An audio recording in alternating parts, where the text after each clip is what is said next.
और उसको मैं चाहूंगा संजीव देसवाल जी उस पर आप एक जरूर टिप्पणी करें, क्योंकि प्लान सिर्फ राजा के मर्डर का नहीं था, प्लान डबल मर्डर का था। और यह भी खबर है कि प्लान में यह भी था कि एक महिला को भी मार देना है और सोनम की स्कूटी पर बिठाकर उसे जला देना है, ताकि यह मैसेज चला जाए कि सोनम भी मर गई है, राजा भी मर गया और वो एक गुमनाम जिंदगी या फिर एक अलग जिंदगी दुनिया की नजरों से दूर राज के साथ शुरू कर पाए। राकेश जी, डे वन से मैं ये कह रहा था कि ये केस प्री प्लान है और प्री प्लान के अकॉर्डिंग ये केस अब जैसे चल रहा है, अगर वो मान लीजिए दूसरा भी केस कर देते, दूसरी भी हत्या कर देते किसी लड़की की, तो भी उनके पास बहुत सारे सबूत छूटते, जैसे इस पूरे केस के अंदर सबूत कंटिन्यू छूटे हैं। और जो चेन ऑफ द एविडेंस बन रही है वो साफ साफ बता रही है कि इन लोगों की कारस्तनी है ये सारी। अगर मान लीजिए वो किसी लड़की को मार देते, सोनम जल्दी से मिलती नहीं या सोनम पे इतना प्रेशर डेवलप नहीं होता, वहां की पुलिस ऐसा इतना अच्छा काम नहीं करती और सोनम वहां छुपी रहती, तो वो शायद हो सकता था कि दूसरा एग्जीक्यूट करती, ताकि वो दिखाती कि कहते सोनम भी मर चुकी है, सोनम को ढूंढना बंद कर दिया जाए और उसके बाद वो नेपाल निकल जाती। लेकिन इसमें समझना ये होगा कि जो उसने एग्जीक्यूशन करना था दूसरी बॉडी को लाकर दूसरे किसी को मारने का, तो उसके लिए उसको बहुत काम करना पड़ता। और ये लोग नौसिखिया थे, कोई हार्डकोर क्रिमिनल्स नहीं है।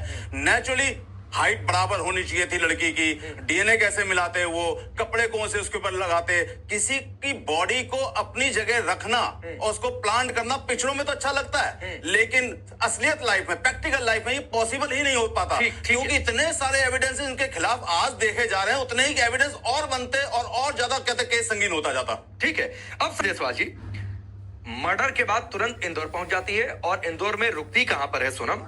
आरोपी विशाल चौहान ने खुद के नाम पर फ्लैट बुक करवाया था और यह कहा था कि भाई बहन रुकेंगे, और उसमें जानकारी है कि संभवतः शायद राज भी था, वहां पर रुका हुआ था।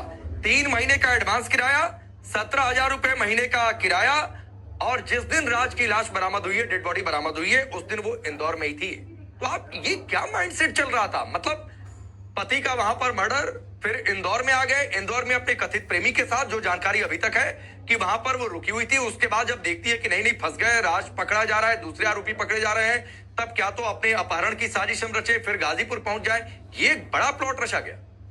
देखिए राकेश जी, इसमें समझना पड़ेगा कि राजा रघुवंशी की हत्या पे बात हो रही है और हम उन कातिलों की बात कर रहे हैं जिसका एक नाम सोनम है और एक राज है। यहाँ पे हम किसी लड़की लेडी की बात नहीं कर रहे कि खाली सोनम की बात हो रही है। सोनम और राज और उसके साथ 3 कहते हैं जो किलर्स हैं। अब समझने वाली बात यह है कि ये जो 3 जो लोग हैं, इन्होंने जो हत्या की है, इन्होंने इतने सारे सबूत छोड़े जिन सबूतों को जुटलाया ही नहीं जा सकता।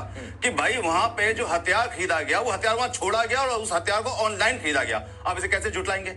अगर वहां से सोनम हत्या के बाद भागती है या कहते गायब होने की कोशिश करती है, तो रेलवे स्टेशन पे जाके स्पॉट होती है सीसीटीवी में, आप इसे कैसे कहते हैं दरकिनार कर देंगे? ये जो सबूत हैं, और सबसे बड़ी बात जो मैंने आपको लास्ट टाइम भी बताया था, ये कि हथियार है, हथियार को जब आप वहां पे फेंकते हैं तो नीचे जो फिंगरप्रिंट आते हैं, ऊपर के फिंगरप्रिंट तो मौसम से मिट सकते हैं, लेकिन नीचे के फिंगरप्रिंट फॉरेंसिक एक्सपर्ट जरूर वहां से निकाल लेंगे और वो आप कैसे कहते हैं इसको छोड़ पाएंगे? ये जो सबूत है ना, ये सारे के सारे सबूत इतने पुख्ता सबूत हैं। और सबसे बड़ी बात, आप जब कहते हनीमून के लिए आती हैं तो वहां पे अपने साथ 9 लाख रुपए निकाल के लाती हैं। क्यों लाती हैं? आप इतनी सारी ज्वेलरी कैरी करती हैं, क्यों करती हैं? आप गाजीपुर छुप जाती हैं, 15 दिन पुलिस के पास ही जाती हैं, ऐसा क्यों करती हैं? आप जब सरेंडर करती हैं तो सरेंडर करते हुए क्या कहती हैं? मुझे किडनैप कर लिया था, आंखों में पट्टी बांध दी गई थी। लेकिन ये सब झूठ। नहीं, एक काला बुर्का भी देने की बात है कि ये बुर्का पहनकर निकल लेने का है। देखिए, अगर बुर्का पहन के निकल रही हैं, लेकिन ये मुझे पता चला है कि पुलिस की अपनी इन्वेस्टिगेशन में साफ क्लियर हो चुका है कि वो रेलवे स्टेशन पे स्पॉट हुई थी सीसीटीवी के अंदर, जिस ट्रेन से पकड़ के वो इंदौर आई हैं।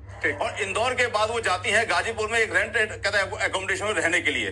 वहां पे कहीं ना कहीं रेंट एग्रीमेंट बना होगा, 3 महीने का किराया दिया गया है। जिसने 3 महीने का किराया दिया है उसका क्या कनेक्शन है, ये वहां जाके क्यों रही, इतने दिन क्यों रही, वहां का ओनर बताएगा, लोग बताएंगे। इतने सारे एविडेंसेस, इतने सारे सबूत इनके खिलाफ, उसके बावजूद ही ब्लेम गेम खेलते हैं कि नहीं ये राज कुशवाहा ने किया, राज कुशवाहा नहीं सोनम ने किया। इससे कोई फर्क नहीं पड़ता। कामाख्या में क्या हुआ, इससे कोई फर्क नहीं पड़ता।